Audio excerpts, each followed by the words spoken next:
జీవితంలో పెద్ద సమస్య ఏంటంటే మనకు తెలుసు ఏం చేయాలో కానీ చేయం.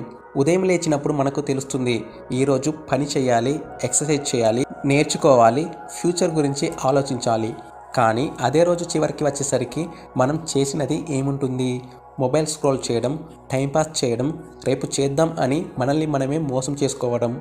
ఇదే మన జీవితాన్ని స్లోగా వెనక్కి లాగుతున్న అతిపెద్ద కారణం. మోటివేషన్ అనేది మనకి అకేషనల్లీ వస్తుంది. ఒక వీడియో చూసినప్పుడు, ఒక స్పీచ్ విన్నప్పుడు, లేదా ఎవరో సక్సెస్ స్టోరీ విన్నప్పుడు మనలో ఫైర్ వెలుగుతుంది.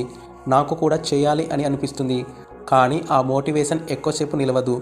ఎందుకంటే మోటివేషన్ మూడ్ మీద ఆధారపడి ఉంటుంది. మూడ్ బాగుంటే మోటివేషన్ ఉంటుంది. మూడ్ బాగాలేకపోతే మోటివేషన్ డిసపియర్ అయిపోతుంది. అందుకే సక్సెస్ఫుల్ పీపుల్ మోటివేషన్ మీద కాదు, సెల్ఫ్ డిసిప్లిన్ మీద ఆధారపడతారు. సెల్ఫ్ డిసిప్లిన్ అంటే మనకు ఇష్టం లేకపోయినా మన ఫ్యూచర్కి